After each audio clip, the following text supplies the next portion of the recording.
Hello and welcome. I'm Mercy, the head game master here at the Monsters, and we're back with another working Wednesday stream.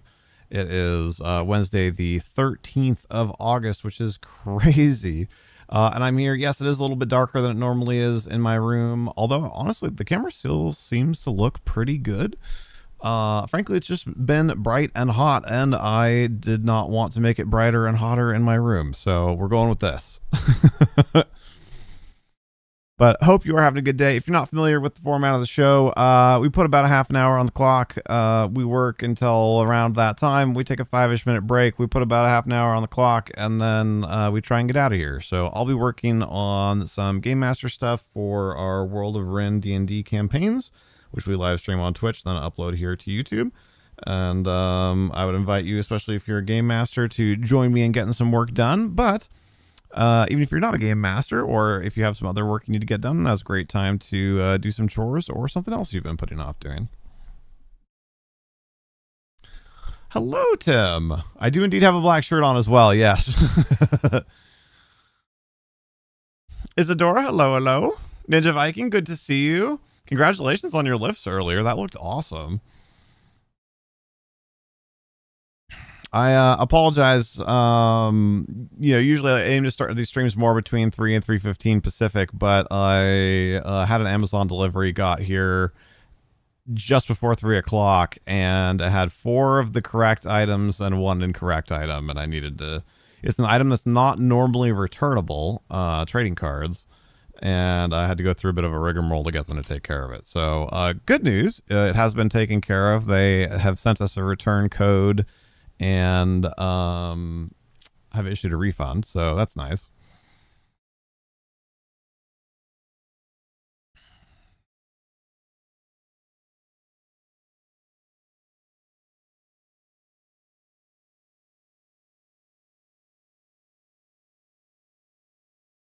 I have also been trying the Avatar: The Last Airbender stuff for Magic the Gathering has been hitting Amazon today, and I've been trying to get in on some collector boosters, but no luck yet. So wish me luck.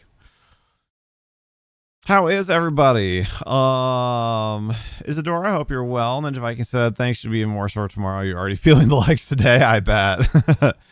Tim, how's your day going, sir? All right. So today is kind of part 2 of, man, I actually really like how the camera looks right now. There's just enough ambient light coming in that with the overhead light, it actually looks pretty good. Anyway, sorry. Focus. The name of the game, ideally, during the stream is Focus. Focus. So this is kind of part 2 to what we were doing during last week's Working Wednesday stream, where we were kind of getting prepped for going deeper into the Everwhite, the strange Arctic area in which our players have found themselves. So we did a lot of kind of recapping and some world building and whatnot last time, and today we're going to be working on filling out some of the random and semi-random elements of the Everwhite, like weather, encounters, and locations that they might come across. Not necessarily in that order, although probably in that order. So let me get into the proper folder here. And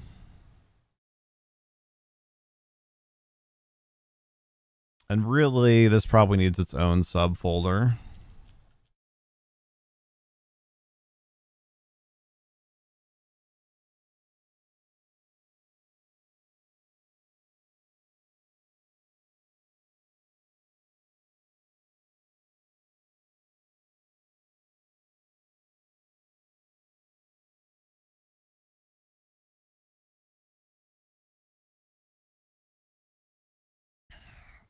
And also, I need to drink my water.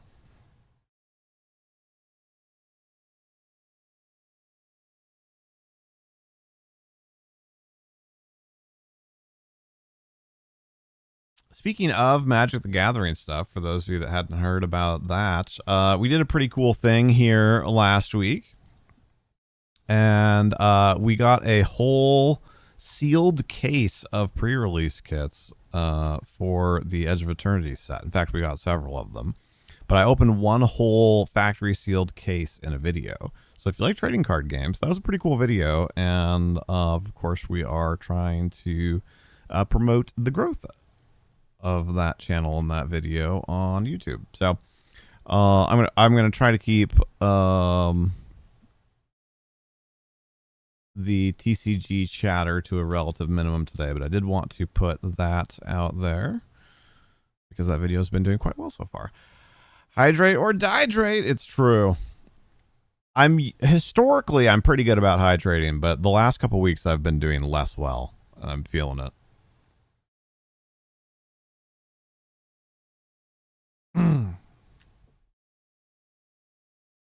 You vacuum sealed more onions than you want to ever see again on Monday. Clean cut, measured out, 57 2-cup bags. Vacuumed and froze for the next year. Holy heck, that is a lot of work. Well done, though, sir. Chalendor, good to see you. Yeah, I'm curious. What's the story? Did you grow them? Did you get some sort of, like, discount from a local farmer? Like, how? Why? Well, I know the why, but how?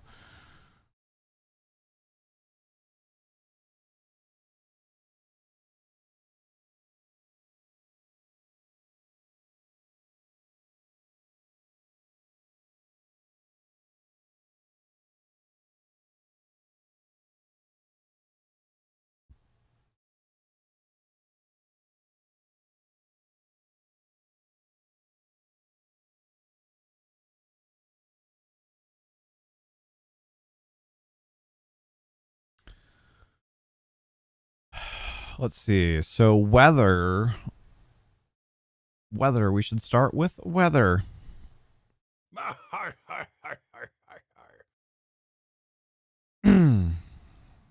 But this is kind of a twofer because you grilled them yourself. Nice. Okay. That's super cool. Do you do any like green onions, leeks, any other stuff like that, or just straight up normal whatever they call them, white onions, gold onions, whatever?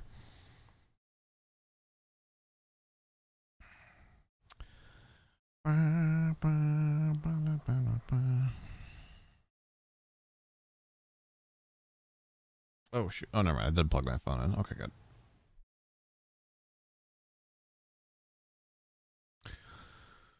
So I'm going to start with our existing cold weather table and see if there's any chance I can get this to paste over into Google Sheets. Man, I'm kind of obsessed with how the camera looks right now, honestly.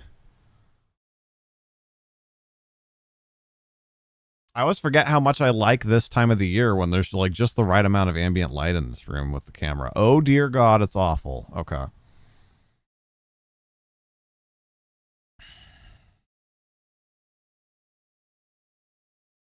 I'm gonna have to rebuild it manually. I can't copy paste. That's fine. It was worth a try.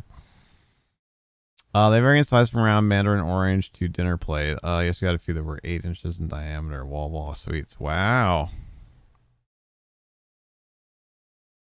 It is very ice weather. It's true.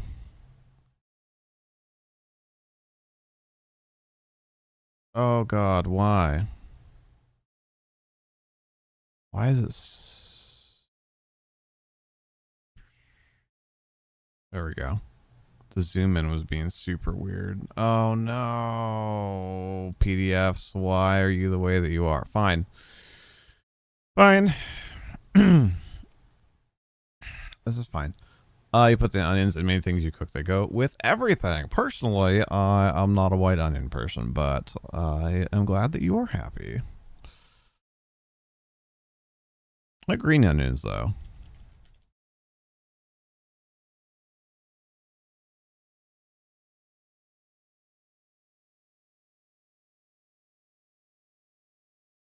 I guess I could stream this. There's no reason you guys can't see this. There's nothing secret here. It's not like you know what I'm rolling. Even better if I put a colored shirt on. I do. It's funny. Generally, I prefer brightly colored shirts, as you probably know over time. I generally wear fairly colorful stuff most of the time. But I've recently been getting more and more of my clothes from Costco. Well, I've recently been getting more and more clothes. I haven't bought clothes in a very long time. And I've been getting them at Costco because, you know, they're cheap. However, they don't tend to do a whole lot of color. They're very boring. They're very gray and black and whatnot.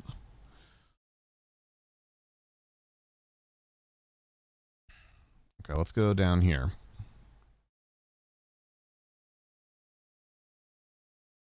So we have D%, weather, description, notes, wind speed, more notes, creature size, effect, fort save DC.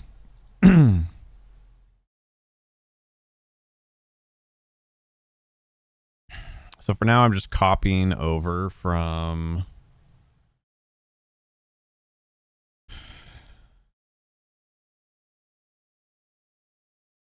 the current chart. But how do I? Because it needs to be so different. I think I will just fully replicate the existing chart first, and then we'll modify it. It's going to take longer that way, but it's going to be easier for me to think through, frankly.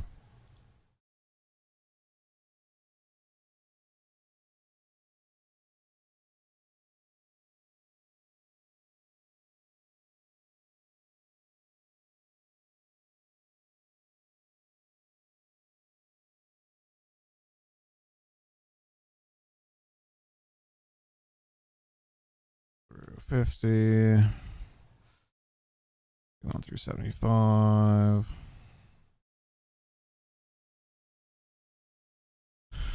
This would be so much easier if I didn't have to do this way.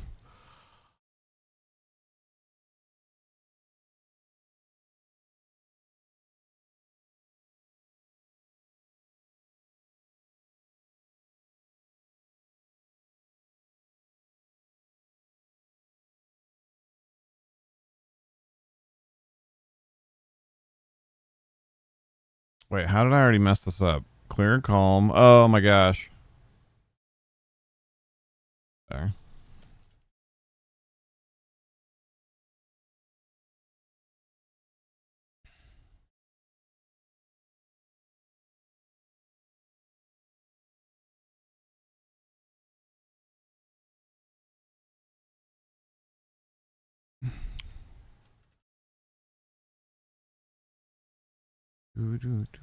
Those of you that have been playing or DMing in your own games recently, how have your sessions been?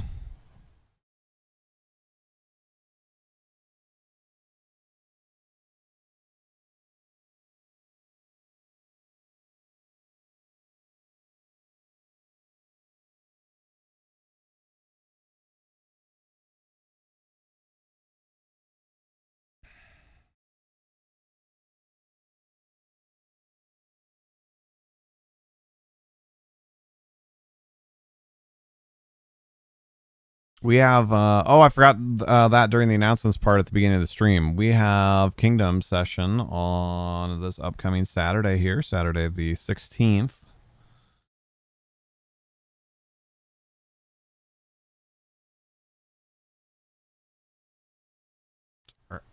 Sorry, quick scene switch there. The maple barbecue sauce. Ooh. Last session was great. You got to leave off with a killer cliffhanger. Was very pleased. Oh, that always feels so good when you can bring it home just perfectly for a cliffhanger. Love it.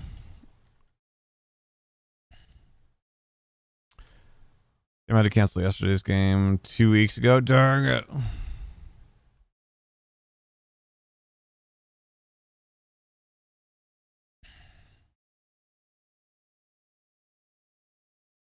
I'm not prettying this up yet. I'm just trying to get the data in for now. You might be thinking like, wow, this is a lot of time and effort for this. And yes, it is. But beyond the fact that I would probably do it anyway, because I'm like that, and it's one of the things that's fun as a DM.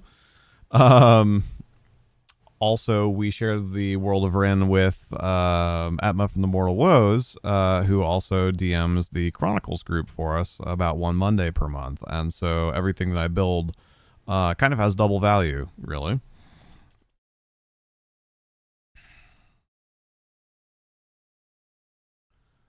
That's going to be 1, 2, 3. So then we go here. It's 26 to 75.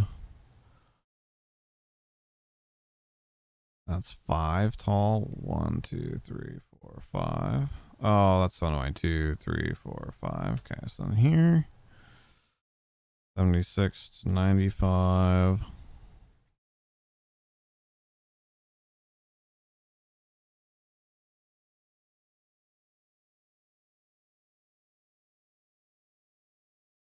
That's 8. 1, 2, 3, 4, 5, 6, 7, 8.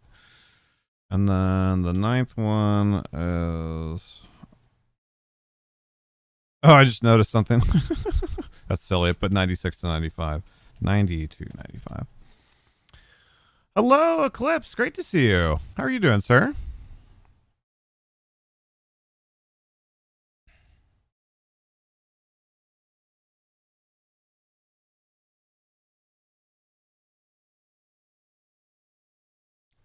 Ouch. That is going to go to that size. That size. I hate how ugly it looks, but I'm trying to do one. I do like sections here, you know.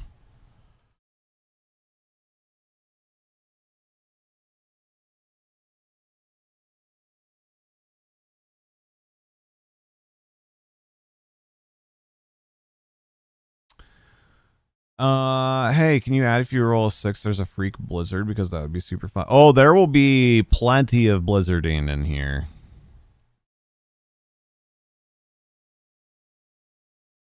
Absolutely. Doing well, prepping a bit before. Oh, excellent. We were just talking about that. How are your sessions going?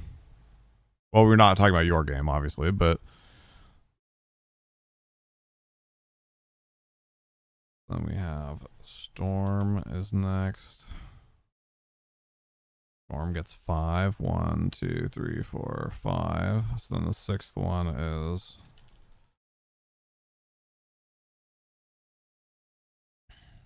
Powerful Storm. I don't know how. Yeah, I don't know. There might be a lot of time wasting going on right now. Not intentionally, but I was having trouble thinking my way through what I wanted to do, and sort of short of just sitting there and spinning my wheels the whole time. It's better sometimes to let the rubber meet the road and see what happens, you know? Doing great. It's your first ever campaign. You're having a blast. I'm glad. Yeah, I remember talking about that with you, that was hopefully going to become a thing.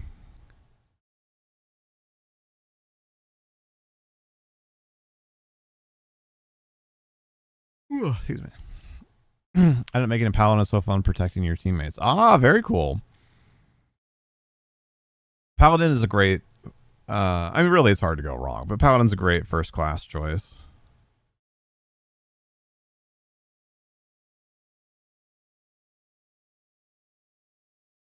If nothing else, we're going to have a table version of my existing weather table. Wow.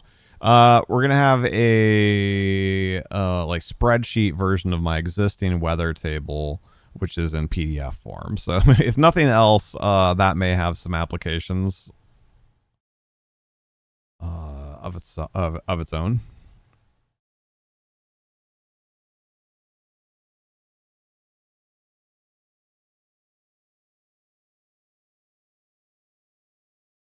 Are you guys playing? I'm assuming 5th edition Eclipse.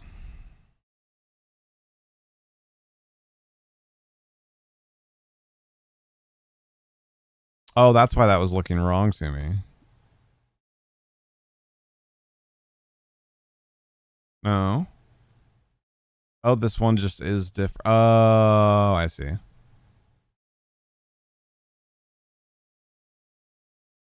Believe it's fifth. Not too sure. Yeah, no worries. I see where I've gone wrong here.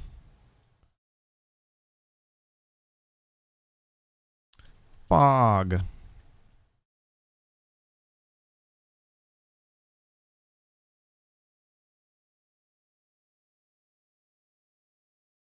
No, and or sleet. Oh, ah.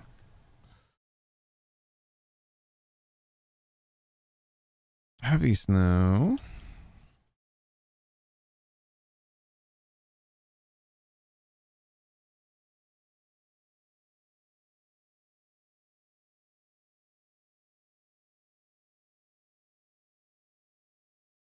Heavy snow with lightning. I did want to make a ranger first, but you heard it has a bad rap for being the weakest. I mean, yeah, I get that aspect of it. I would also strongly advise people to really just play what sounds fun to them. But also, from what I understand, earlier on in 5th edition, Ranger was considered weak, and from what I understood, that they've essentially buffed it into practically superhero status over the course of many different like updates. I'm not sure if it even is considered weak anymore. I know it was. 1 to 70.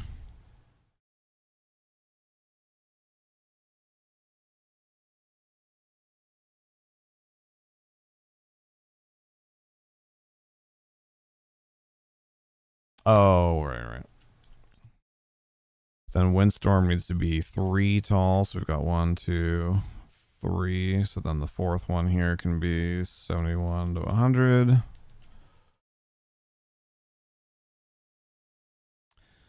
Blizzard. And Blizzard is 1, 2, 3, 4, 5, 6, 7, 8 tall. 1, 2, 3, 4, 5, 6, 8.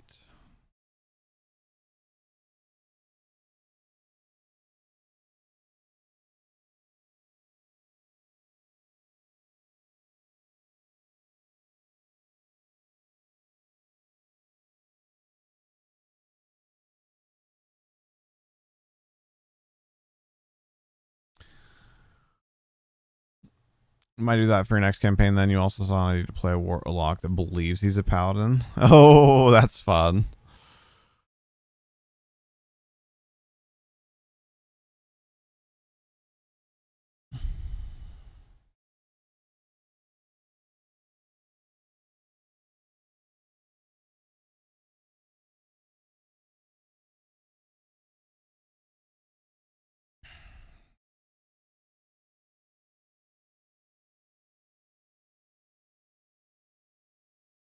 Okay, so now we want to take all of this and we want to set it to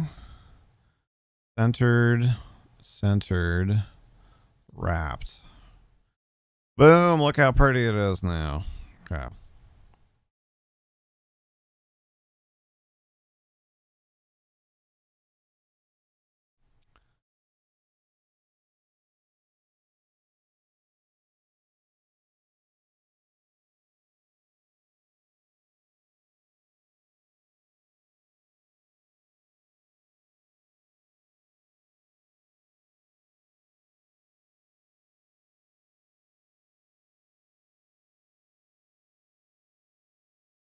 Overall, whoever built this table initially did a really good job with it, but there are some shenanigans for sure.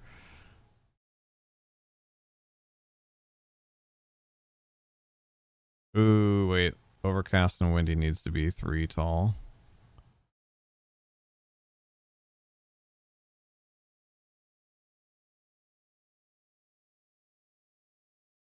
Oop.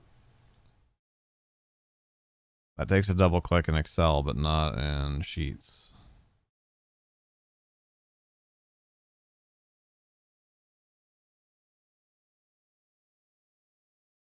Wait, what just happened?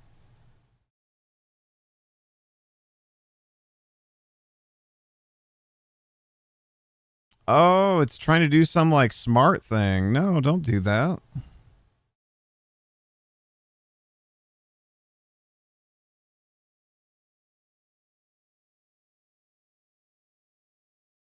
Yeah, I think one of the things that I would push back on with that kind of thinking though is that it's less of you have something that is useless most of the time and more of you have a like special power that you might get to use occasionally.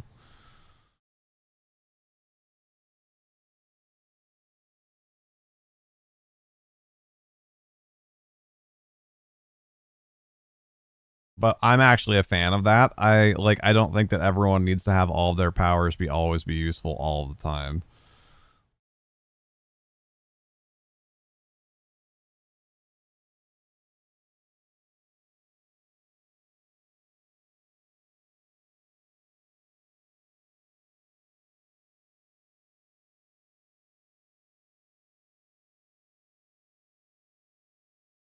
Extinguishes unprotected flames. Okay, so now that there's a word there, it shouldn't combine. No, it is still doing that. Stop it.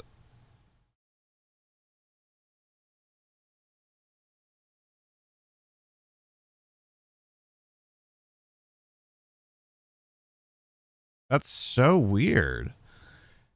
I thought about doing more battle arenas. You'd love to join in the future if possible. I have, yes. It's been a combination of we generally struggle to get players to commit and follow through. And then also like our schedule is very tight, and so I've been hesitant to schedule it too frequently because this is going to sound over harsh, but I don't want to like I'm hesitant to potentially waste the spot.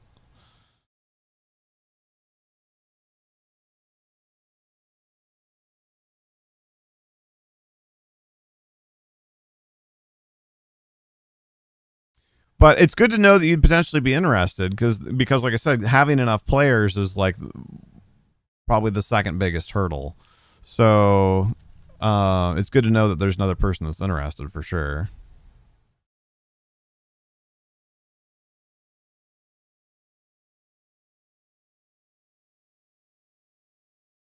The bigger issue now at the moment is that we had 2 weekends off because of social commitments, and then we have normal D&D session this weekend, and then we're here the following weekend, and then we're gone 2 more weekends on vacation after that. Um, so the timing has been unfortunate.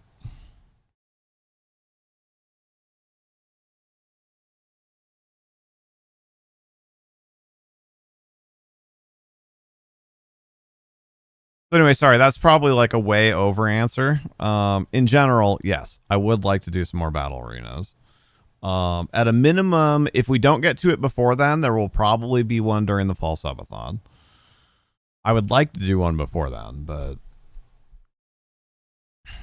life has found a way, as Dr. Malcolm would say.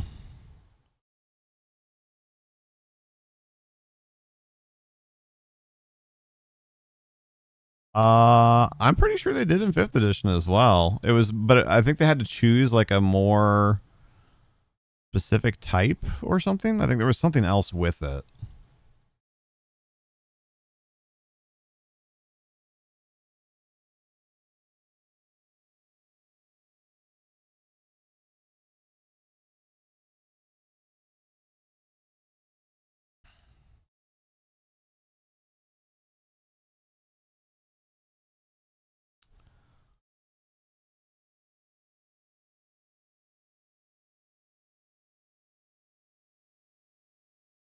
There, finally, we have enough data that it's not doing whatever weird, allegedly smart thing that it was trying to do there.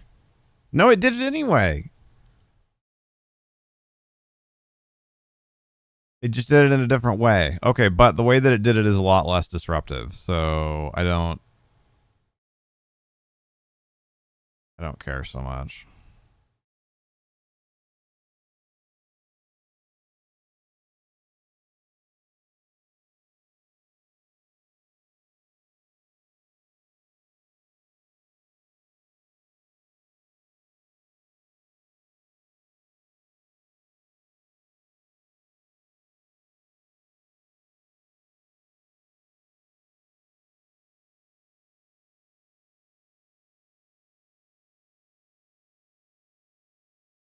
Oh God, I've gotten. I got my wires crossed.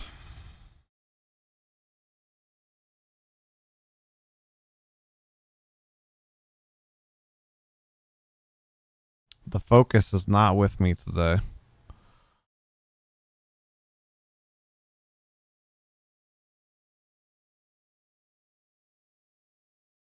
Yeah, wind speed does not need anywhere near that wide of a column. It does, however, occasionally need a second column. Oh, that's just the worst, isn't it?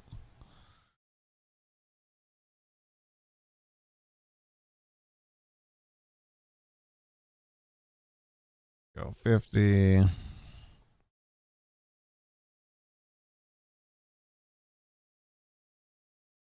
Okay, this was the thing that was supposed to be 275. This is taking way longer than I expected. Oh, I'm already supposed to be on break, aren't I? Okay. Well, let's finish fighting our way through this first section here. So that when we sit back down, it's easy to get started again, at least.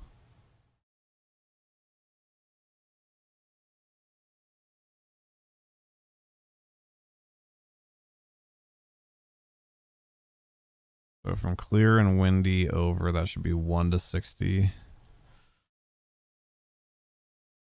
And that's moderate. And then we got 61 to 100, and that's wrong.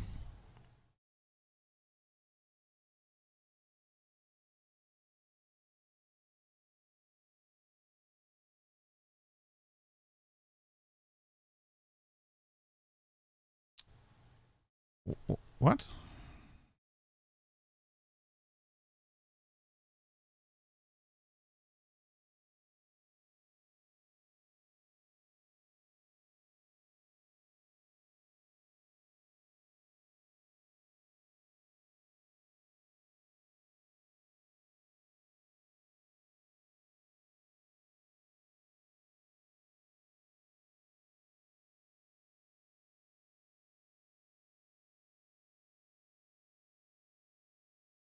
I never noticed how strangely set up this part of this was. 1, 2, 3, and then 4.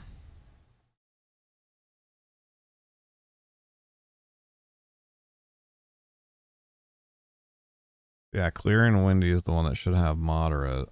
And then overcast and windy has strong. I guess it's... No, it didn't still work out okay.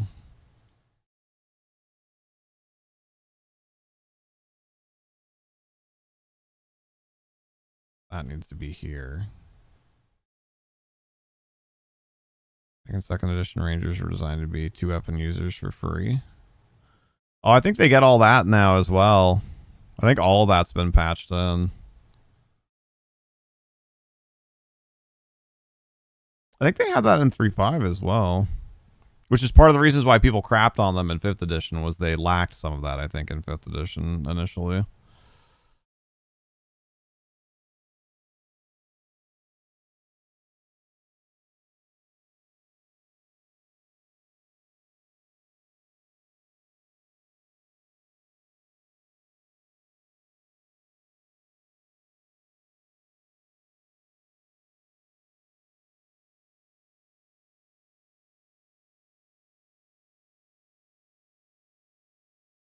Do you have any advice on how to get into the roleplay aspect of D&D?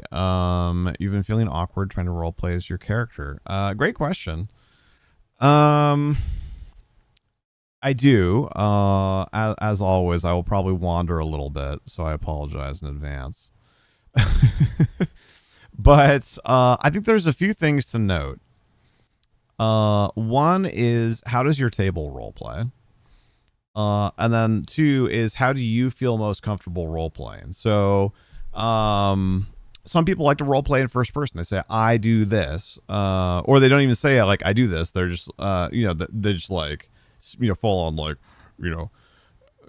Grog walks over and opens the door.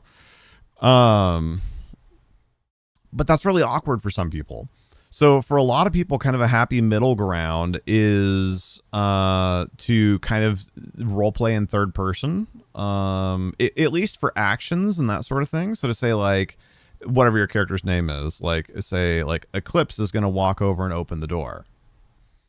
So you're not trying to you're not trying to overdo it. There's no voices. There's no like you kind of have a degree of separation. So I usually advise people to try and kind of do that like third person role playing.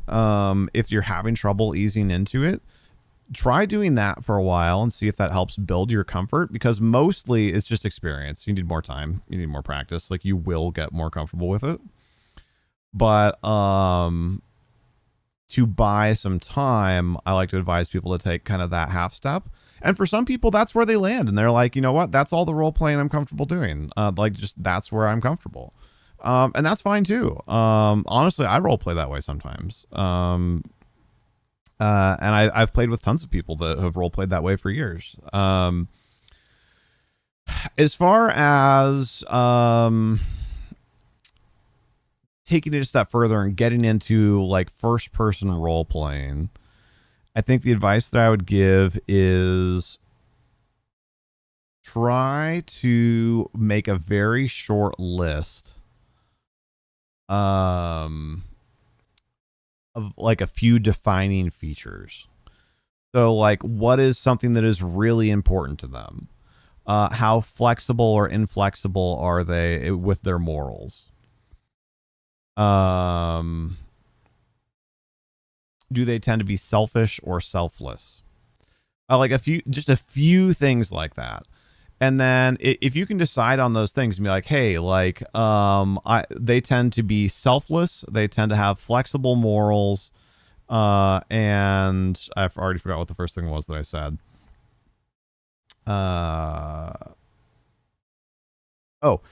like they tend to be kind of abrasive, right?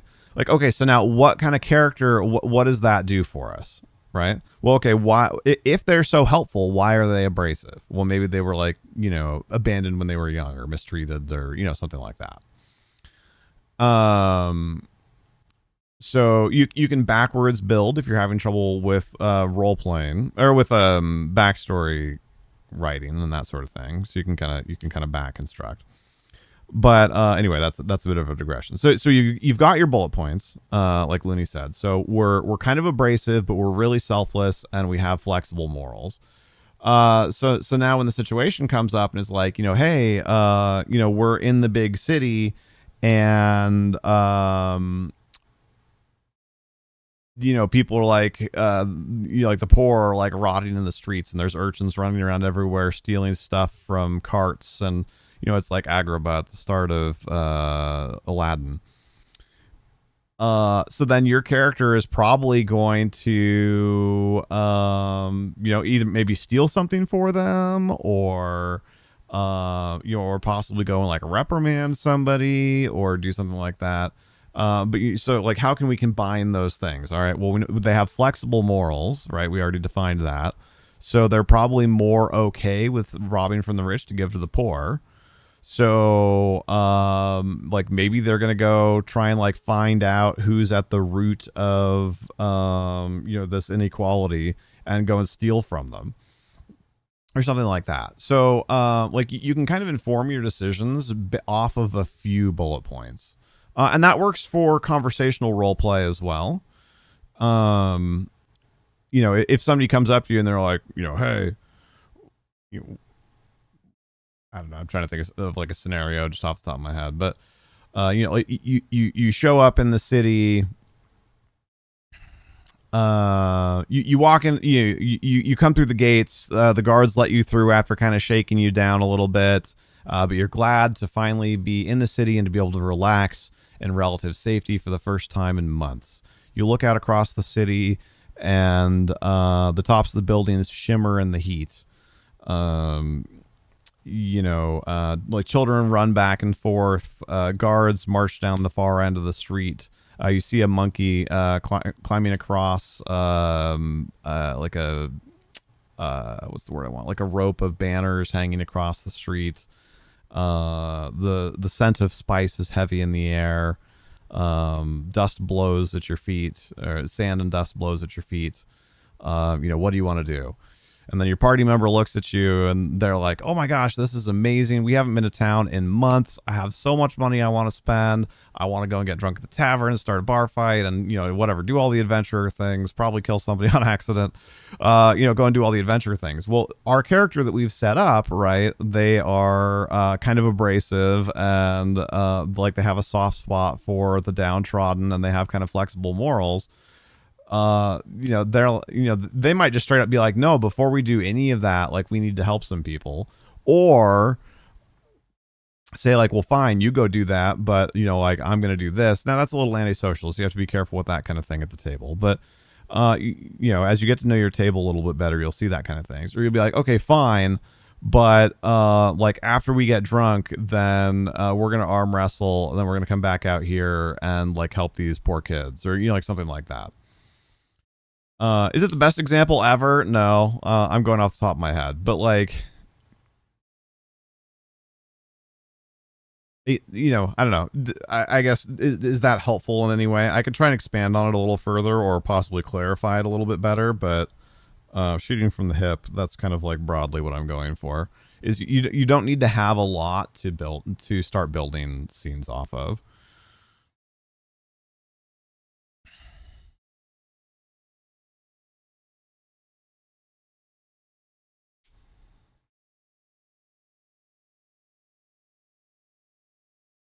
Actually helps so much. I'm glad. Thanks for the advice. You really like the character points to. Yeah, that's awesome. I'm glad. And it's, obviously over time, you'd have to be careful that your character isn't just one-dimensionally rooted in the like 2 or 3 bullet points that you picked. But to start with, it gives you consistency. So it helps your character act consistently in the world, which increases verisimilitude or believability. And that's going to help things flow more naturally. So I really do advise people to just try and pick like 2 or 3 things, no more than 5, that are like kind of top level character traits or beliefs to focus on. Another thing that I really like to do for one of my bullet points is to pick one thing that is unique about the way that they like communicate. So I stole this idea from Data on Star Trek The Next Generation. Data always spoke very formally, right? So if you ever saw Star Trek The Next Generation, you probably know that, right? He was very proper, right? But like, what made him proper? Well, frankly, all it really was he didn't use contractions. That is how they characterized him, as being kind of snooty and kind of proper and maybe a little bit aloof. Was he never said, can't, won't, don't. It was, cannot, will not, do not. And there's a bit more to it than that. This is an oversimplification, but like, didn't use contractions. So I love that type of thing for making a character stand out. Like, what is something really unique? Like, you always refer to yourself in character when you're speaking as yourself. Maybe you always refer to yourself in third person, or maybe you never ask permission to do something, or maybe you, I don't know. You have to be careful because you can do things like, oh, I get triggered by the word the. And it's like, okay, well, that's going to get annoying really quickly. So generally, you want them to be things that affect you more than other people. One of my favorite ones that I had was I had a Dragonborn sorcerer who everybody thought was really abrasive. But kind of building off of that data syndrome, so to speak, how did I accomplish that? I never asked a question. And it was really interesting the way that that changed communication. So it wasn't like, how's your day going? It's, I hope you're having a good day. It wasn't, hey, waiter, can I get some food? It's, waiter, get me some food. It's not, I'm trying to think of some other examples.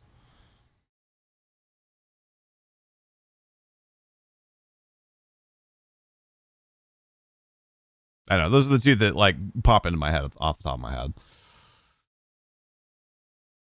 So basically, have a character point and ask what makes them this way to get more depth on your character. Yeah, exactly.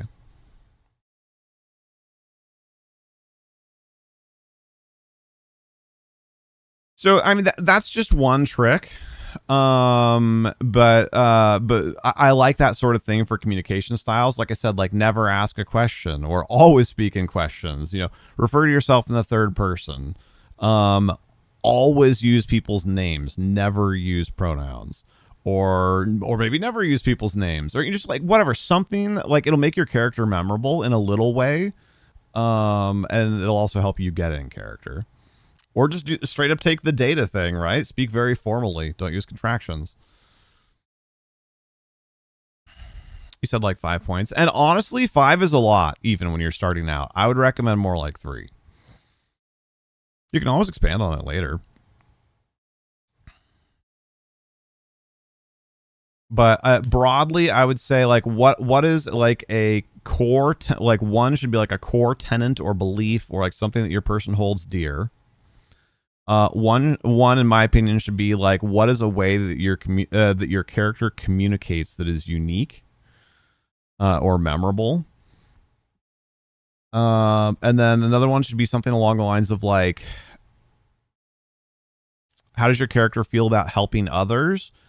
Or something like, how does your character react when threatened? Something like that. I think that's a good start. Like I said, you'll totally add more, but they'll build on each other as you start to play those things out.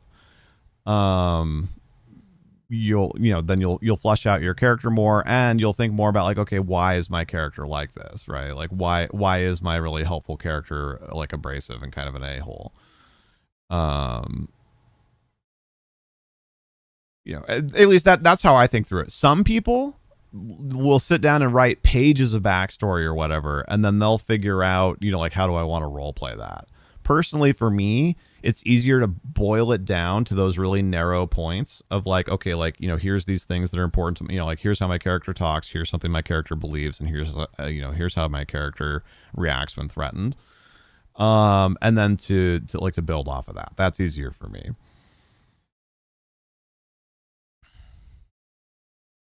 You like the idea of your character speaking like Kratos? That's fun.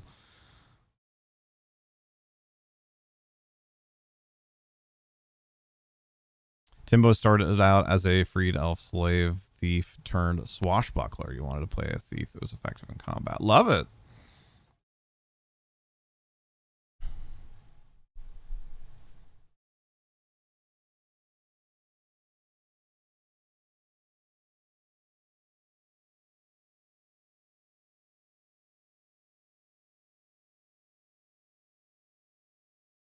I'm probably just going to throw some more time on the clock and work through the break today because this has been fun, but also I'm like 45 minutes past. I'm just going to break now, which is fine.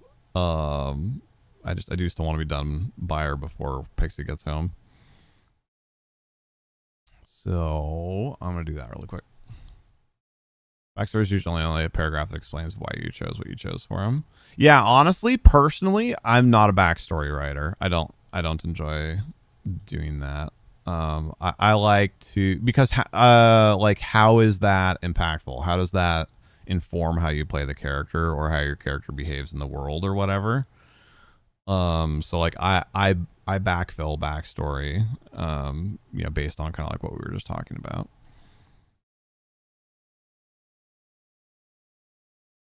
So I end up with characters that have backstory, but I do not write backstories for my characters.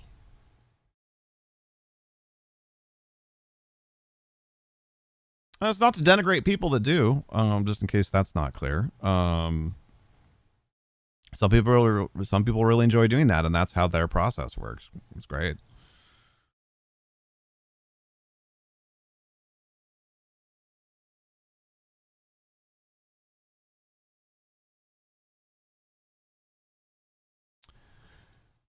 Do I do this with NPCs as well? I do.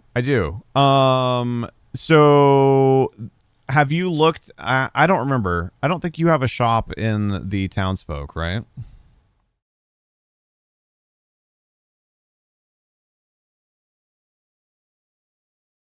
Hold on, let me get something up.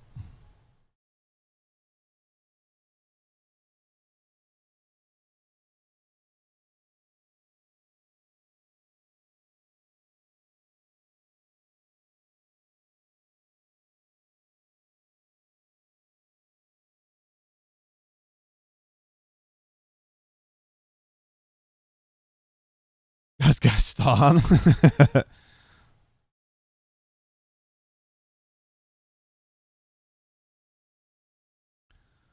So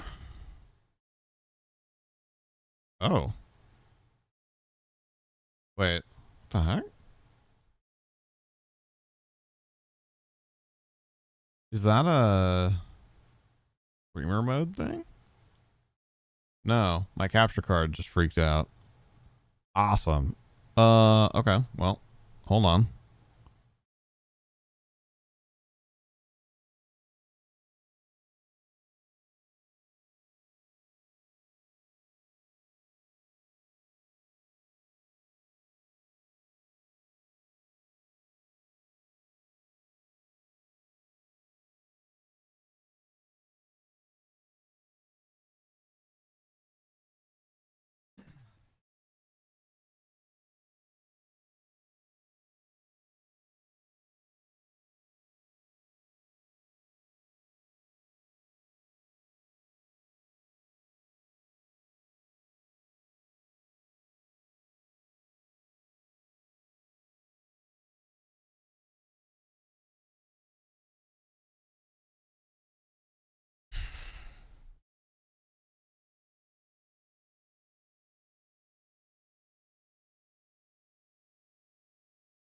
I don't know if I'd say Gaston even necessarily has Dax.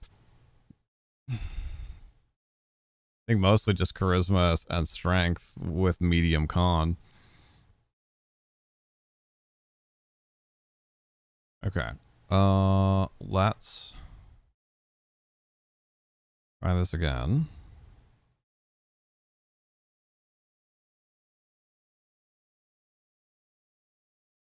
Oh, you know what it's probably done?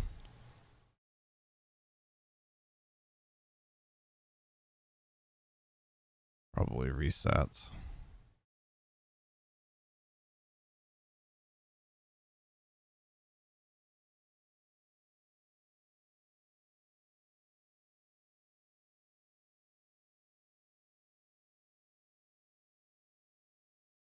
There we go. Sorry, I was having trouble. Like I said, my brain's not braining real good today. There we go.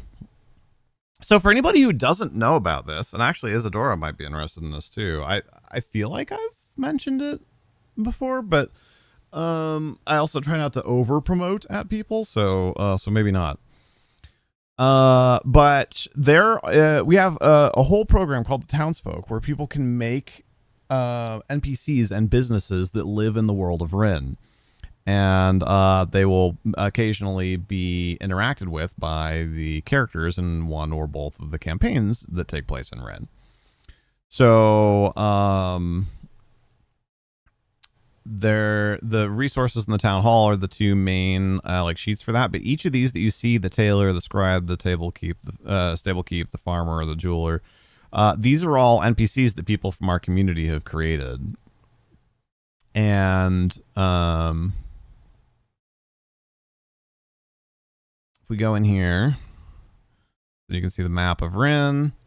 so you can choose where your NPC is going to be. But there's a little form that you can go through to fill out, and then what that will yield is, if we go into like the Gilded Spindle, is 2 small character sheets. Now, I don't make actual character sheets like this for NPCs usually. This is, specifically because we're letting people from the community play these NPCs via Discord, so this is a little different. But I do tend to do something really similar when making NPCs, and it depends a little on how major of an NPC you're talking, right? But this gets the point across, right? Is we can ignore some of the obvious things, what their profession is, what their like races and whatnot. But we give them a personality trait, like just one defining personality trait. We did religion because religion's fairly important in Ren. Their alignment. Now, I know there's plenty of problems with alignment, but alignment is good shorthand for how a character might behave in a situation. And then their main stat is intelligence. So if you just need a quick NPC, you need a shopkeep, you need a bartender, you need a guard captain that they're going to be talking to or whatever. If you knock out a like a defining personality trait for them, an alignment that makes sense, and a main stat for them, that can inform so much, right? If you go into the, hold on, what was this called? Oop, the Gilded Spindle. If you go into the Gilded Spindle as a player, I can pull this up right away and be like, okay. This guy's name is Rayan. Oh, it looks like there's 2 of them. I don't know why we only pictured one. So we have Rayan and Desmondia, which I'm going to assume is his female partner. So this is probably Rayan pictured here. So you guys walk into the Gilded Spindle. I forgot again. And I can go, oh, okay. You see, kind of a middle-aged elf with kind of scraggly white hair, wearing spectacles, who looks up from his work and greets you. Okay, that's all pretty standard, right? But now he's intelligent, he's proper, and he's pretty neutral. So, for me in this case, I'm going to interpret that neutrality as also being a little bit more reserved, maybe not quite so warm, and that fits in with him being proper, right? So I'm going to greet you and be like, well, hello there, and welcome to the Gilded Spindle. My name's Rayan. How can I help you today? That's not bad, but looking at it again, right, that's not very proper, right? So it'd be like, greetings and salutations. Welcome to the Gilded Spindle. We service the greater Capstone area and provide fine silks, handiwork, and tailoring. How might I be of service to you today?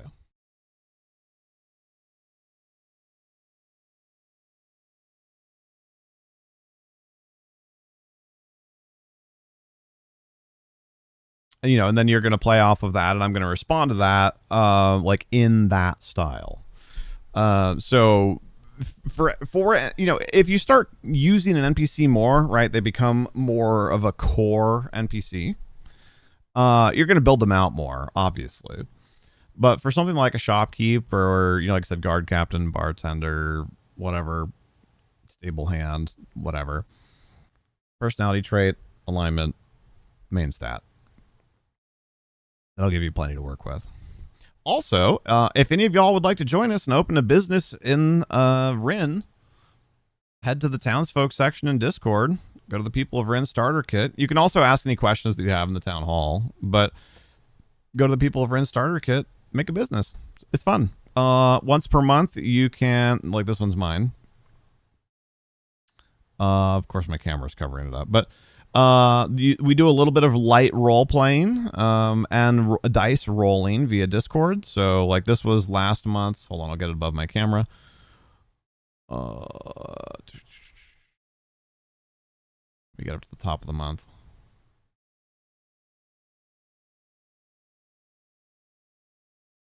Oh, there we go. That's where we started. So I made my roll for the month. 1d100 plus my bonus. I got an 88 in total. So then Spio, who's our guest game master for this, responded and said, favorable weather conditions may have enabled steady work all month, minimizing delays and allowing more projects to be completed than usual. Go ahead and roll 1d4 to determine the severity. So then I roll 1d4, and he says, it was a modestly successful month for capstones and cornerstones, with a handful of steady commissions, keeping tools in hand and coin in the pouch. A small chapel repair and a noble's new garden wall brought reliable work. However, a delivery of stone arrived late and poorly cut, delaying progress on a larger job and straining relations with a new client. Still, you worked through the setback with skill and patience, and while the profits were lighter than hoped, Oric Ironbrow's good name remained intact, and the foundation for better weeks ahead was laid. And then he said, go ahead and roll these dice to determine your profit. So, and even that one's longer probably than normal. Usually it's even a little bit shorter than that. But just a fun little way to make the world of Rin come alive and give more people a chance to contribute.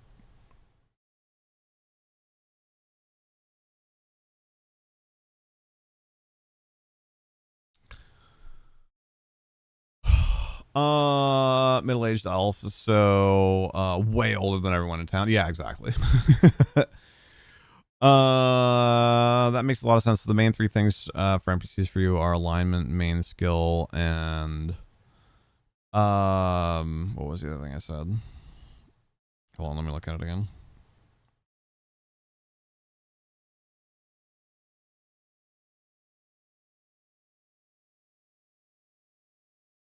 So a personality trait. Like what is a quick, noteworthy personality trait? What is their alignment? And then, yeah, what is their main stat or skill?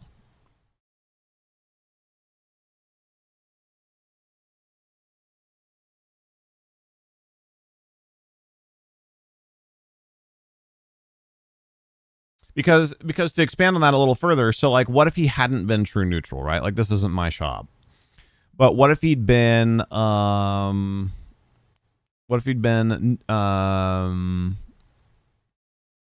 like chaotic good, right?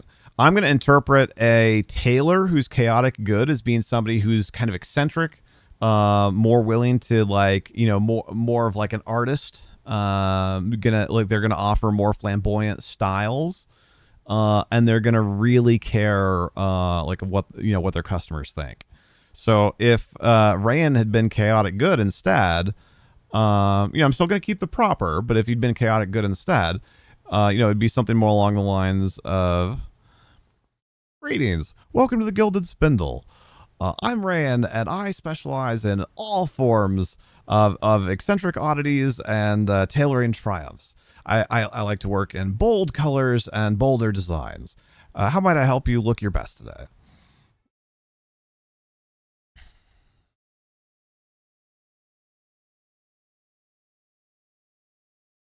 So alignment as a system is, I would say, imperfect. But it is also good shorthand. Like, it has stuck around for a long time because it is very versatile.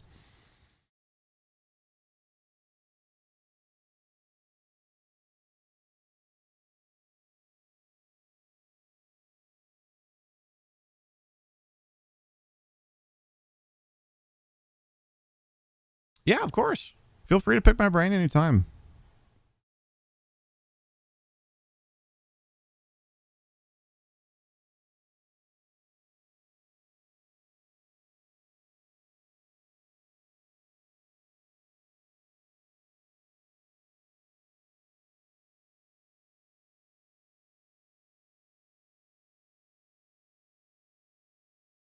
Also, Babu is just crying a bunch like she does when Pixie gets home. But Pixie shouldn't be home for at least 15 minutes.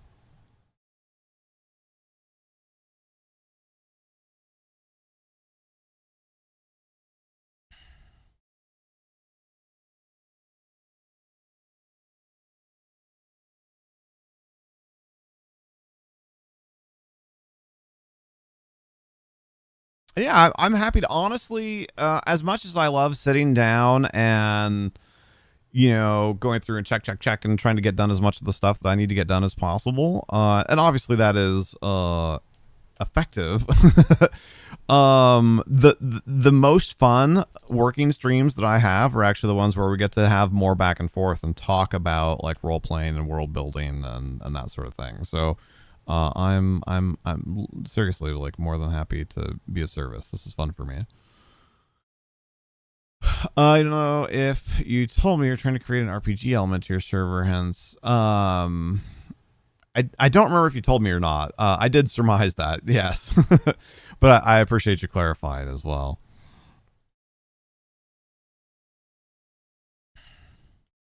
Yeah, I love, we've had people come in here before as well and like workshop stuff. I mean, you're doing it for Minecraft, whatever, so same difference. Like coming in like workshop stuff for their own D&D games or I love bouncing ideas off of people. Sometimes you just sit there and you stare at something and you're like, I just cannot think of a way through this. And, a fresh set of eyes or ears can look at it and be like, oh, bam, gotcha. The problem with alignment is that it's too vague. It's like telling a character to do what is right and not what is wrong. Sort of. I mean, but its vagary is also its power, right? Because the way that I just interpreted his alignment doesn't actually have anything to do with his alignment, right? Like the way that I recreated that Taylor as being chaotic good doesn't actually have anything to do with his alignment per se.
Sorry, I'm still working on my my table here. I know I'm supposed to be done, but I do want to at least mostly get done the recreation of the existing table.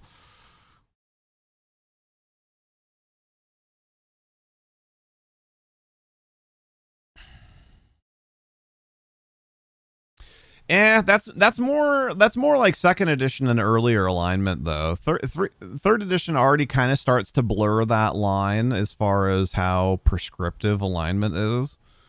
I don't know much about fourth edition, but obviously fifth edition gets much more loosey goosey with it.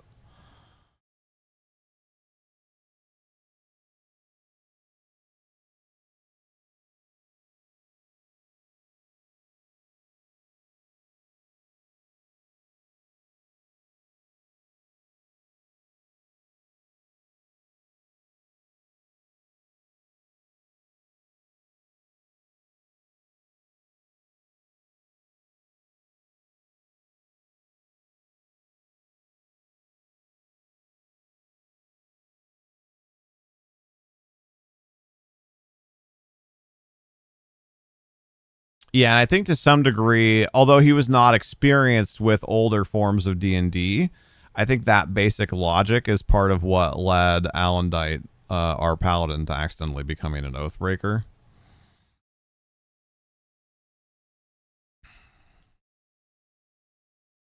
Now, that being said, for those of you that don't know that story, he and I talked it over, and I offered to retcon that decision because it seemed like it was more of a player mistake than necessarily a character mistake. And then after some discussion, he and I, like, we decided together that we thought that it was more interesting and more dramatic to to remain an Oathbreaker and then to navigate that. But initially, to him, his perception was that killing a helpless goblin was not an evil act.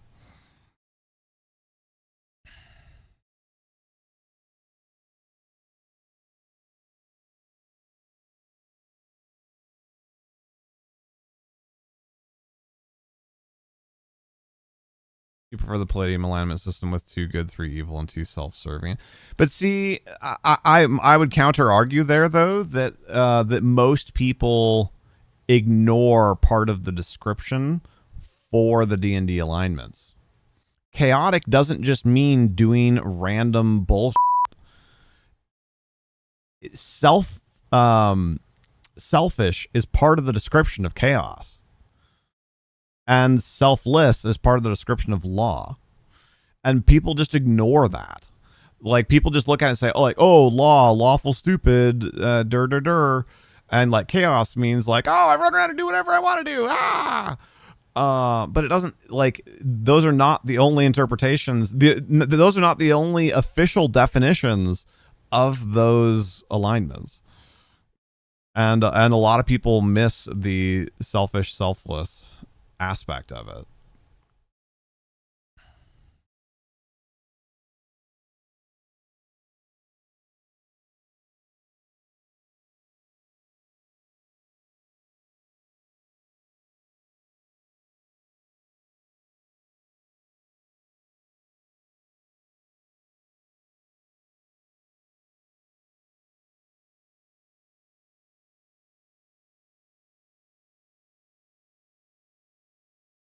The D&D actually has 3 self-serving alignments.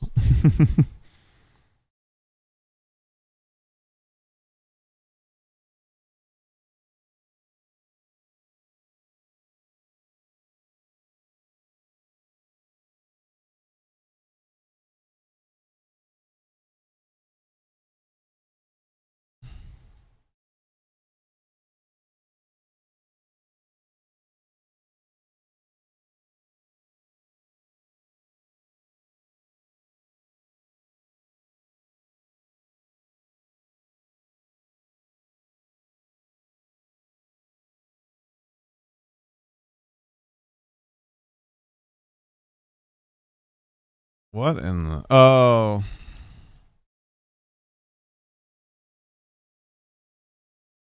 That's unfortunate. I was worried that was going to do that.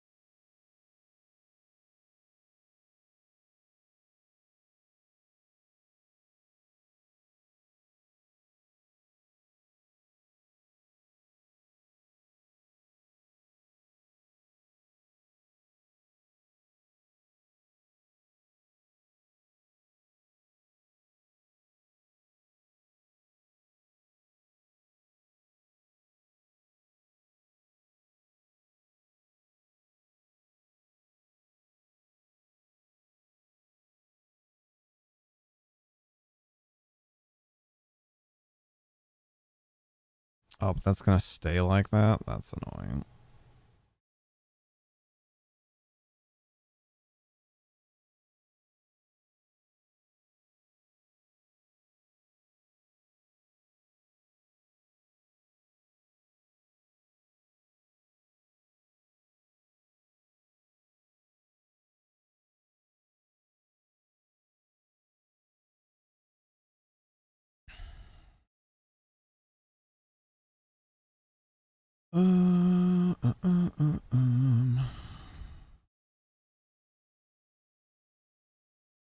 Goes down to Storm. I've kind of been meaning to do this project for a long time.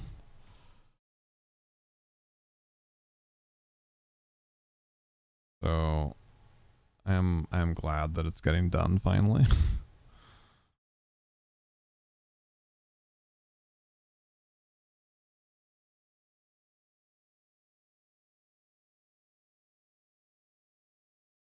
even if it took slash is taking significantly longer than anticipated.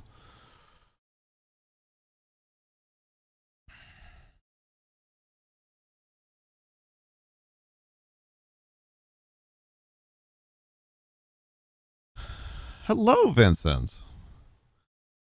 Well, that depends. How spoilery of an answer do you want?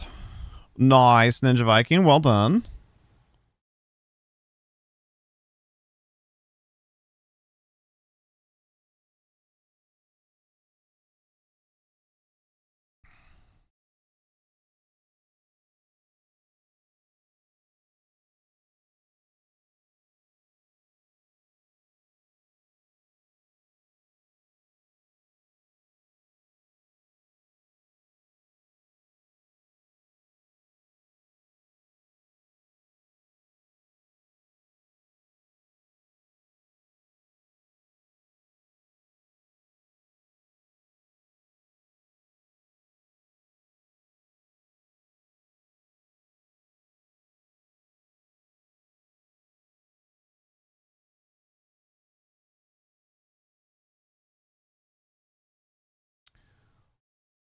Less spoilery.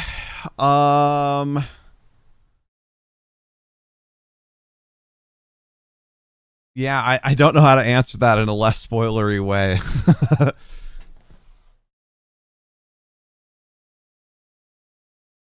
Like it is spoilery from a world building standpoint, not narratively spoilery, I guess.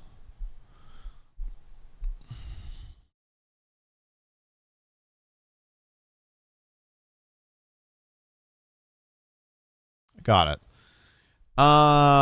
So I'll call earmuffs really quickly for people who don't want world building spoilers. So you can plug your ears or mute the stream or whatever until I take my hands off my ears.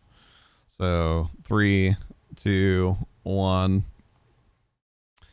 The Everwhite is like a pocket dimension.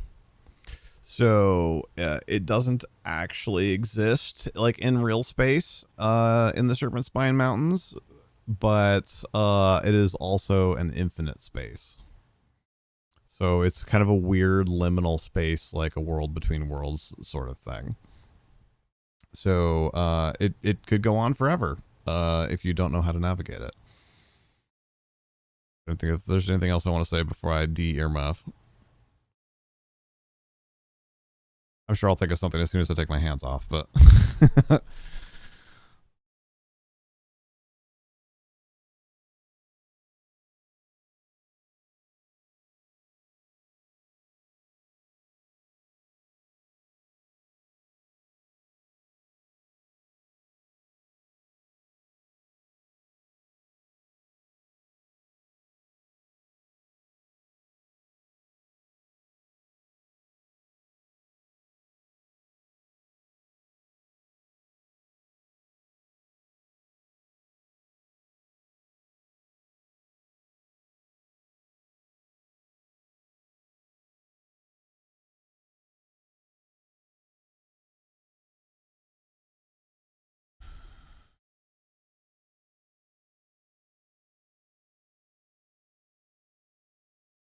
I kind of wish I'd done this in Excel instead of in Sheets, because Sheets does some really annoying um like auto resizing and such. Well, hello there, Kara?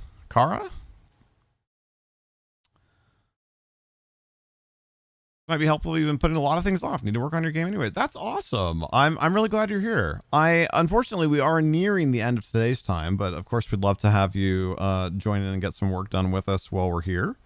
We do this most Wednesdays, so if in general you could use a little nudge and some body doubling, or if you want a group of folks to bounce ideas off of, we usually start sometime between 3 and 3:30 Pacific on Wednesdays, and we go for 1 to 2 hours. The goal is 1 hour, but I almost never stick to that.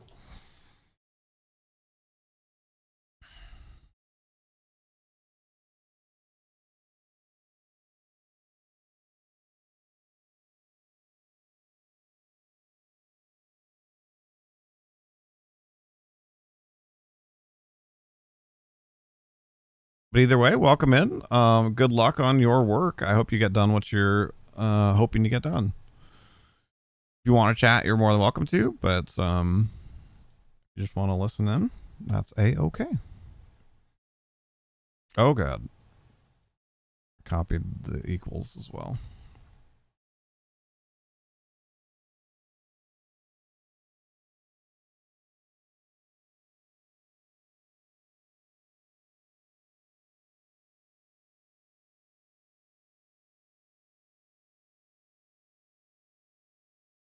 That's perfect timing. You run most games on Fridays. Oh, that's awesome.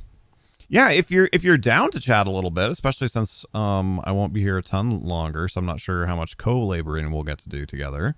But if you're down to chat a little bit, I'd love to hear about your game. We have several other DMs here today in various states of listening in and or working on their own projects. I actually usually use the term GM because we have lots of folks that do non-D&D systems as well. And GM is just more generic. But avoids with having to fart around and trying to remember all the games like Call of Cthulhu, calling their GMs keepers and whatnot. I don't want to keep all that straight.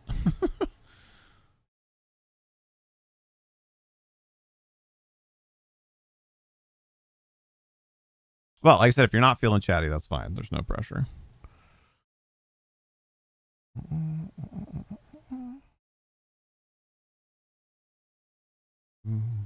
Oops. Error.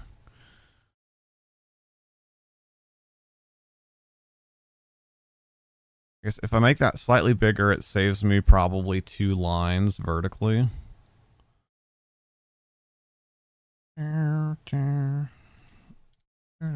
Oh, that wasn't big enough. 450. What?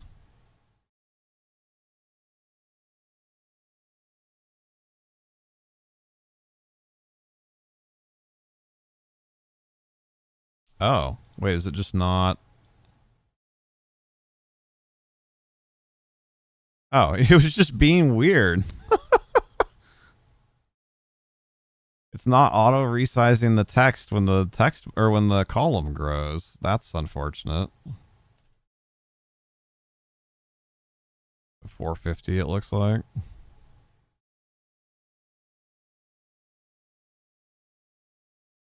Eats, why are you the way that you are? Oh my god, and then it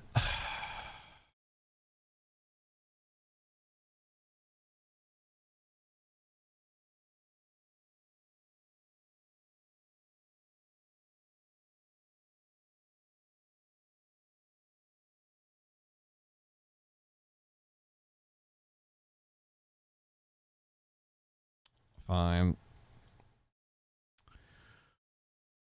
Move along. Move along.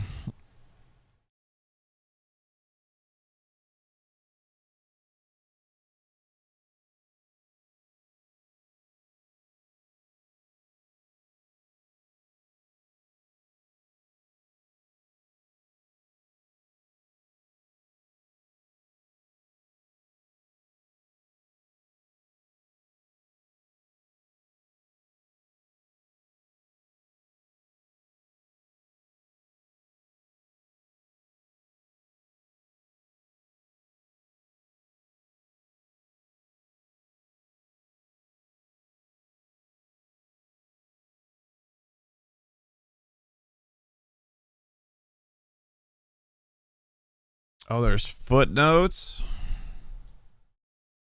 That's footnote 2. Where's footnote 1?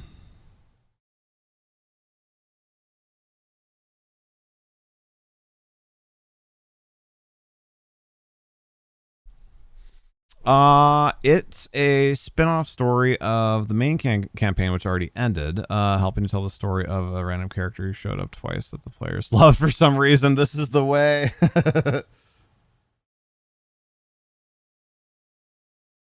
Nothing like unnamed guard number 42, who the party, for whatever reason, attaches themselves to. And you have to go full Bobble and the Goblin with it.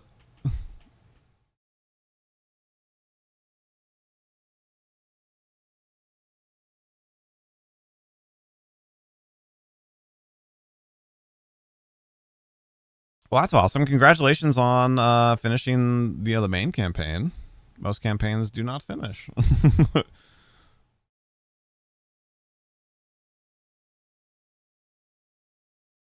Okay, seriously though, where is footnote number 1? Oh, there it is. Can I even do that in Sheets? Up here. Can I just put like a number 1 and then make it way smaller?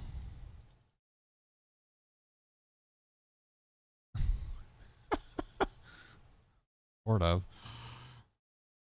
I mean, that's not the worst. Definitely not the best. I'm gonna screen hide for a second here.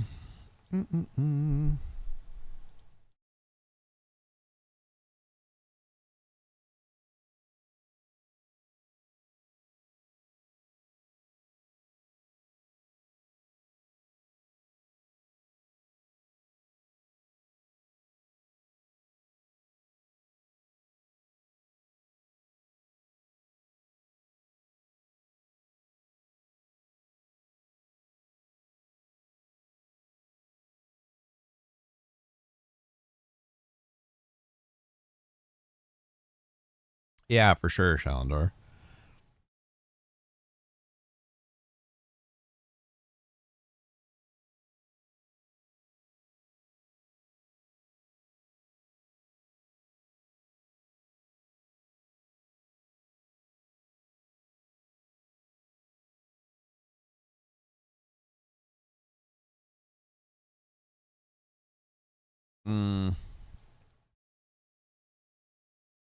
Unfortunate.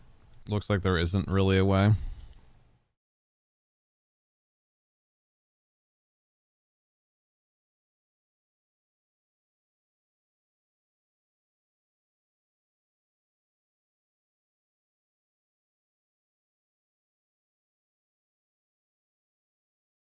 Oh, okay. This works. Okay.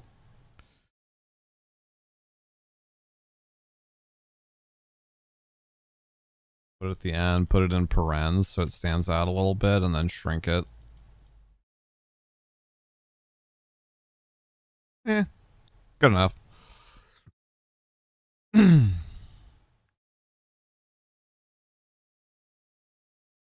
Yeah, we had one of our character's favorite NPCs from the old table game in Rin was a random unnamed NPC that they challenged to a, I'll say, drinking game. There was more to it than that, but that they challenged to a drinking game with what was essentially something poisonous, and mainly they were just hoping that the person would like smell it and then back down and they'd win. And then I rolled like a natural 1 for his perception check, and then they went to drink it, and the whole party was just like and they're like, oh god, oh god, oh god, we totally just killed this guy, or at least made him really really sick. And then then he rolled a nat 20 on his fort save.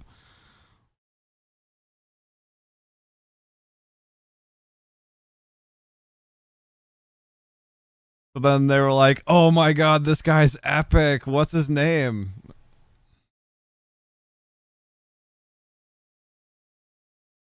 Go to random name generator. It's Reinhold. Reinhold became legendary. They always wanted to find Reinhold when they went to town after that.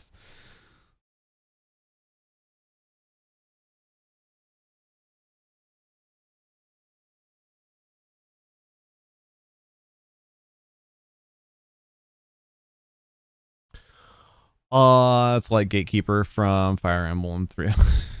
I'm not familiar with that myself, but I do sort of know the reference.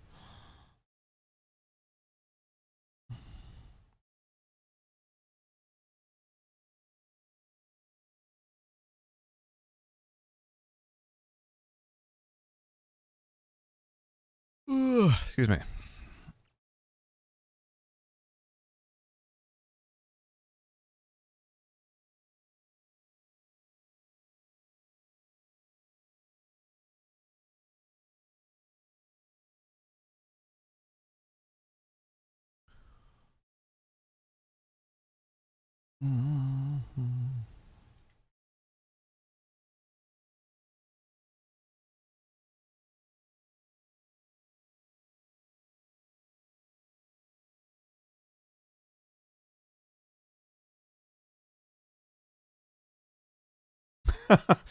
On the flip side, I've also, I guess call it arrogance. I don't know. Gotten a little arrogant before and assumed that my players would fall in love with an NPC, and then had them very much decide that they thought the NPC was annoying instead. Which ended up being like compelling in its own way. It was like a essentially a teenage half elf kid that one of the characters' sisters had been like nannying for, and then he'd run off. There's more to it than this, but in short, he'd run off, and so the sister had enlisted the party to help her, like not lose her job or whatever. And they rescued him, and then dang near killed him themselves.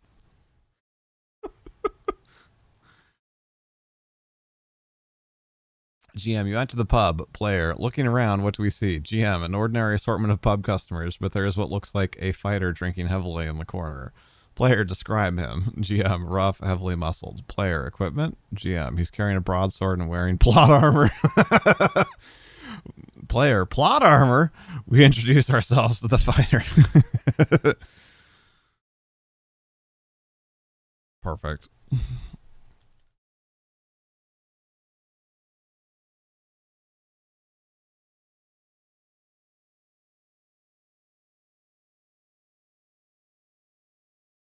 Wait.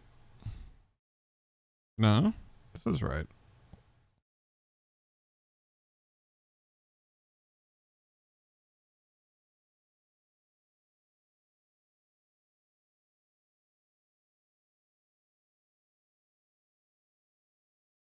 Medium.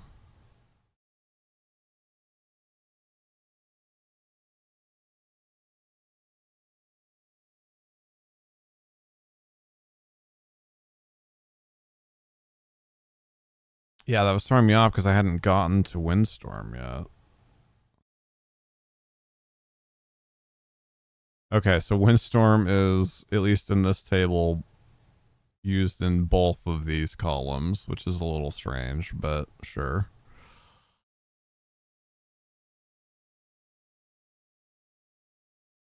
I think it's probably supposed to be Snowstorm, right? They probably messed up in their own table.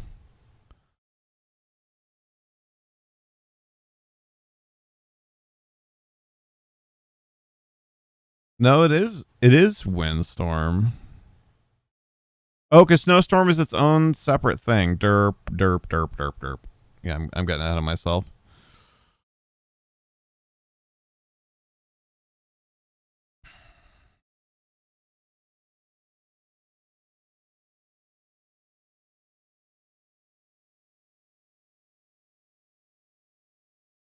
Players are so unpredictable. They really are.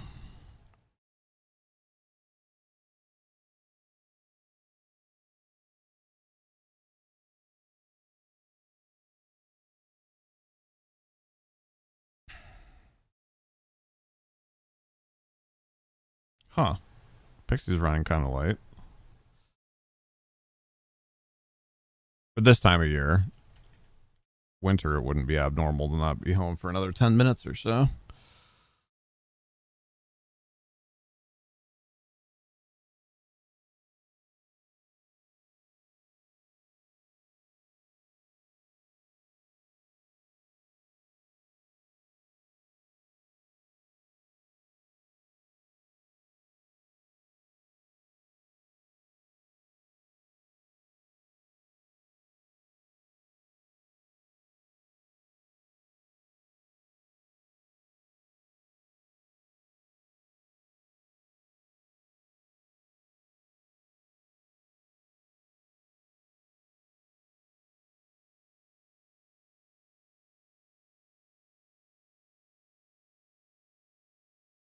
Wait, Windstorm was supposed to be 4 tall?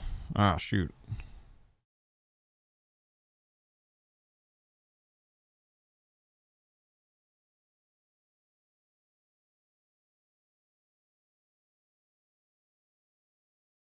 Just blew his little cat mind.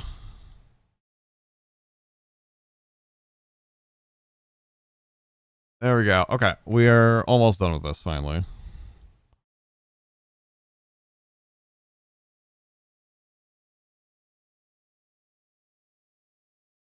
Oh, no. So, Tim, I'm going to change this. This is the normal cold weather chart that I use, but the Everwhite is much worse. So, this is for just like normal cold biome.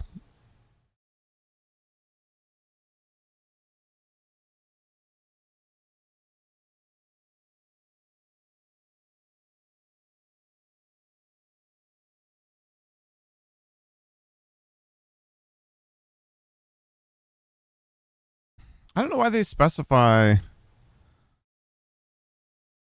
Yeah, I guess it's worth saying.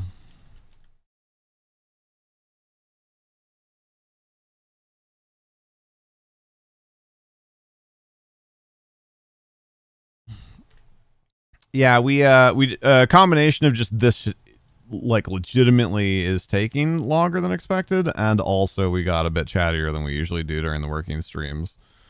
And between the two,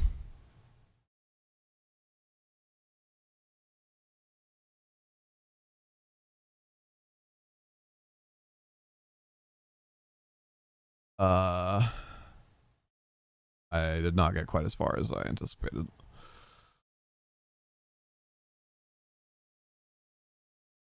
Which, as I stated earlier, is I am totally fine with. I've actually had a lot of fun today, but it means that I have to finish this later / off stream.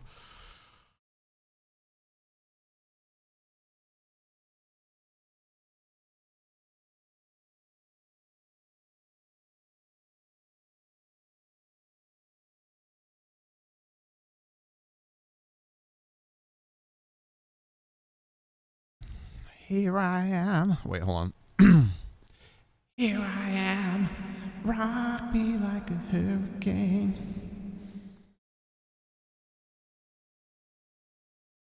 I mean, they had Blizzard last session.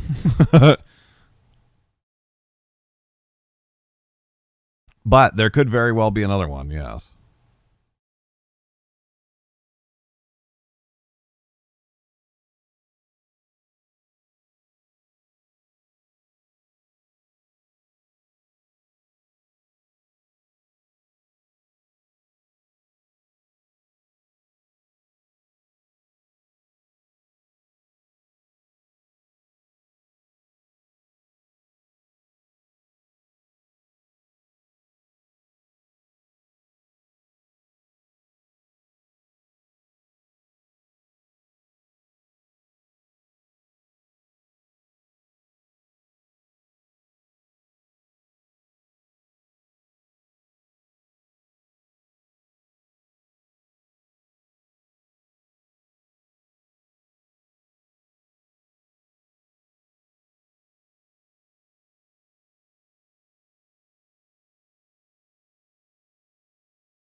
Uh, uh, uh, uh, um. So this goes from blown away down through checked. Oh, that makes sense. That's a 15. And then we go from the next blown away through the next checked. This is an 18.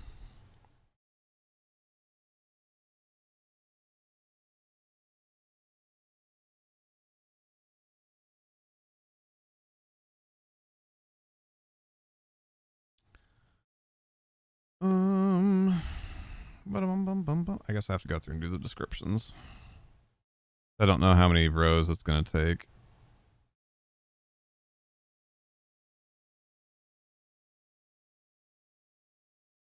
Under windstorm. I guess this is 2.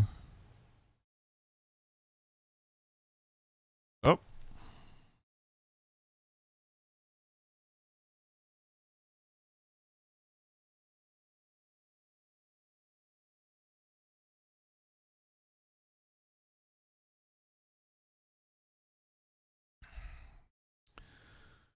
There we go. And then the last one. Oh, I guess then we have to get the footnotes and stuff in.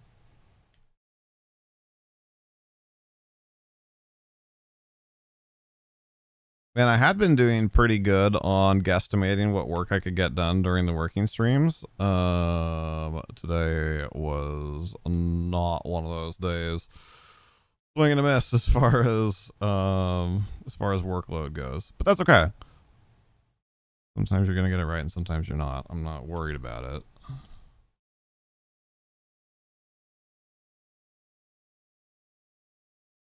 I just know now that I need to make some time between now and our session on Saturday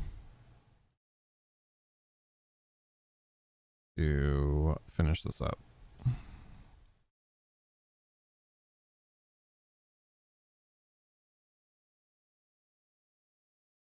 Perfect. And that did end up being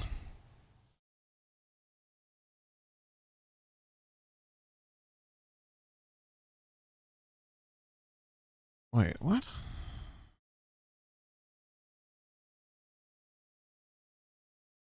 There. Why was that doing that? That definitely did not need to break over by a line.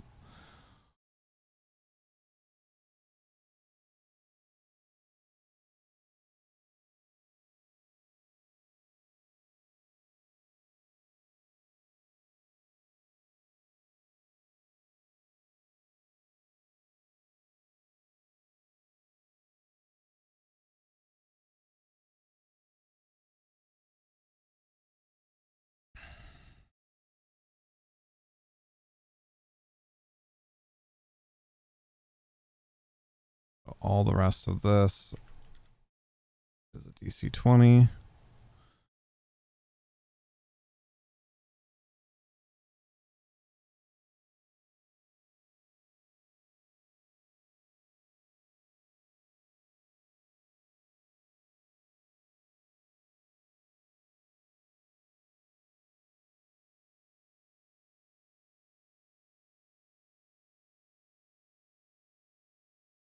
Oh god. There we go.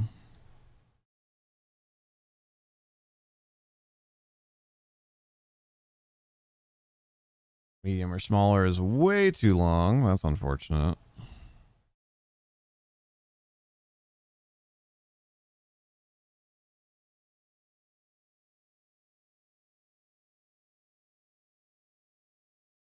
We've got blown away. Knocked down. What? Oh. And checked. This is just going to have to get bigger. I was trying to avoid doing that.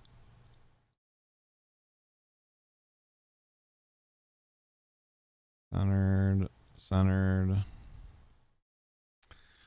Okay, well, we had to fight our way through some of that a little bit, but we did it.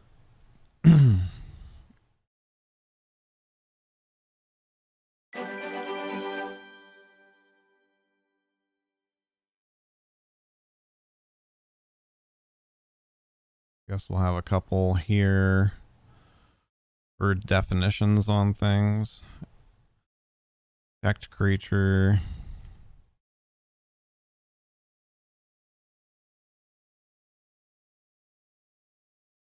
Knocked down creature.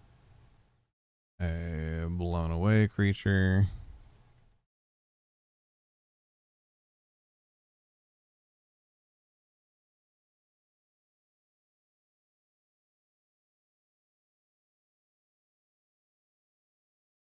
Oh, that's probably how I could fix that thing up above. Okay, I'll try and do that in a second. Then we've got footnote 1.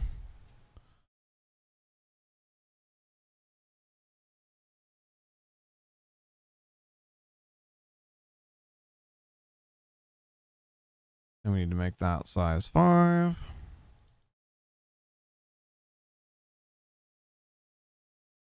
And footnote 2.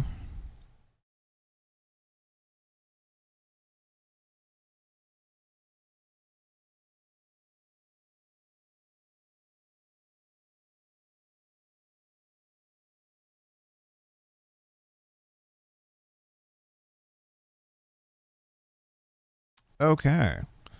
So from what we just learned right there, can we fix this? No, it's still doing... Oh, because it doesn't have wrap. There.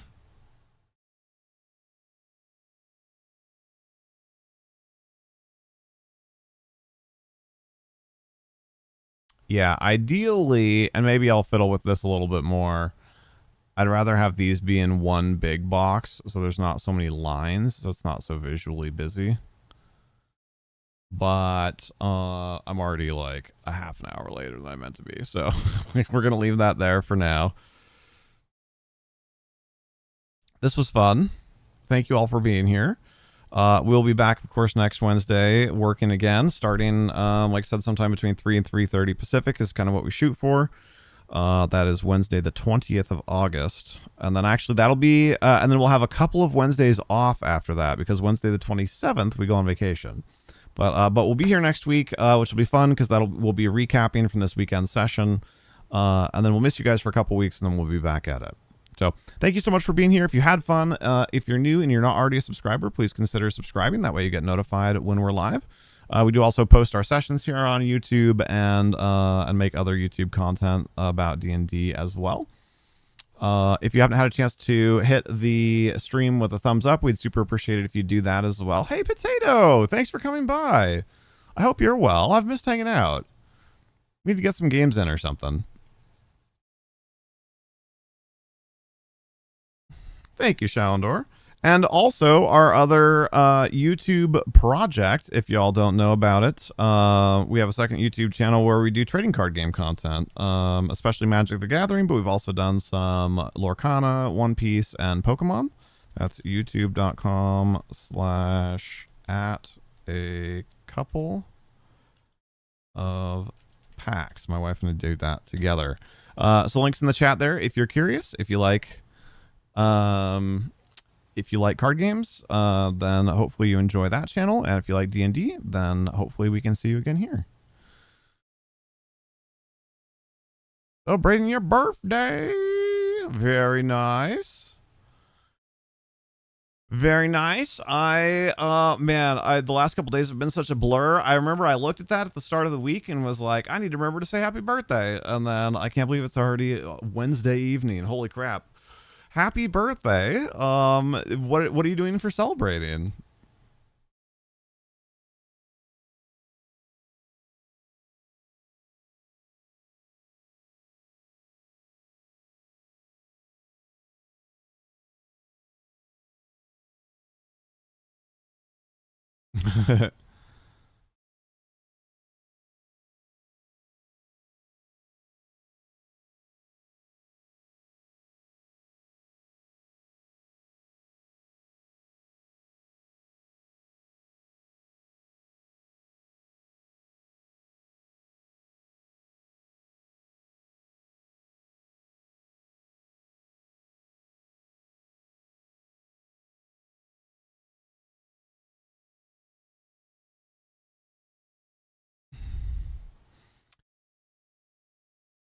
You squirrel with a gun. Oh yes, I saw you. I saw the little Steam, friend feed or whatever said something about that. I had never heard of it before.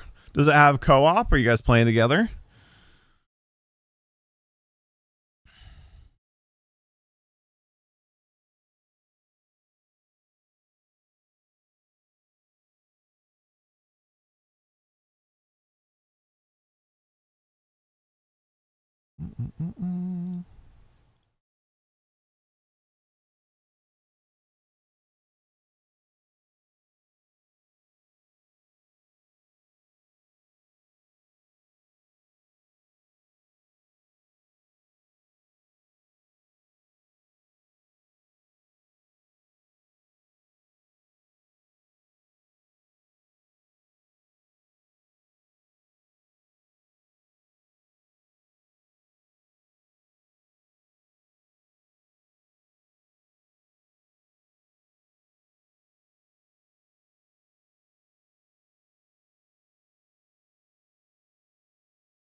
Ah, okay, sorry, I couldn't leave it alone. Oop. Well, there's us scuba diving. Speaking of vacation, I forgot I turned off OBS. I decided to try the thing that I figured out to fix the cells not being mergeable, and it worked. I didn't. I didn't want to leave it, like 90% done.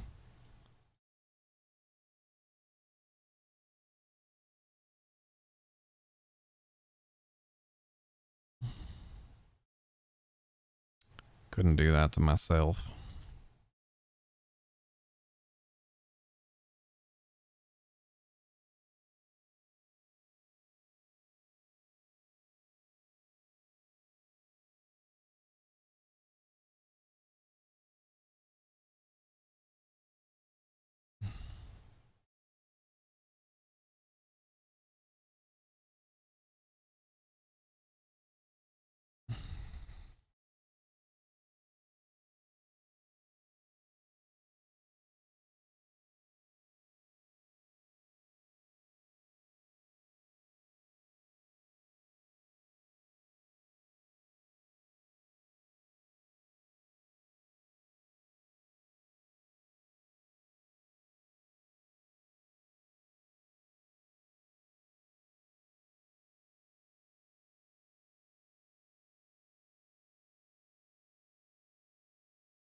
Potato is too busy being a squirrel with a gun to answer us.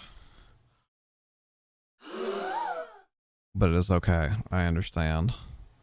We wish you a happy birthday and we hope you've had a good one.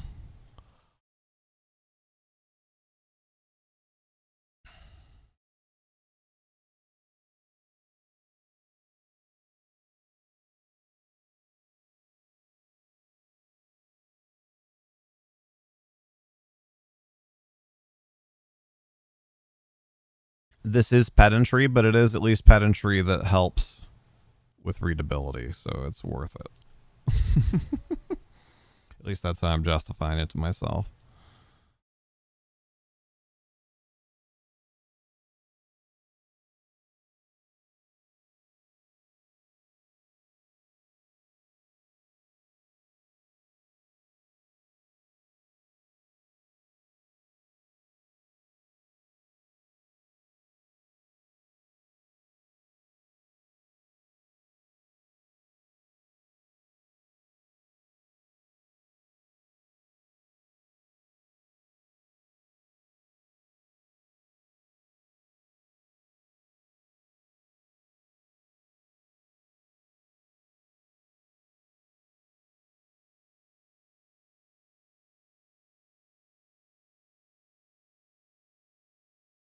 And last one.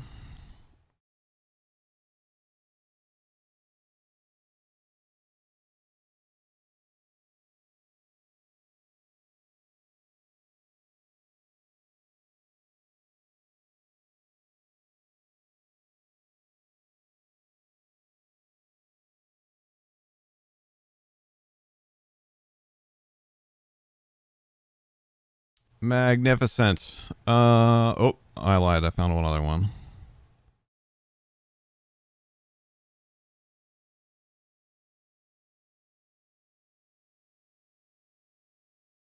Yeah, this seriously increased the readability of the whole form by like 20%.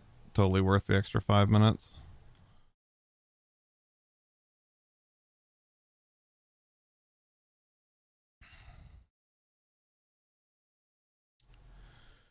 Cuckoo. All right. Now we've done it. With that, I'm out of here. Thank you all again.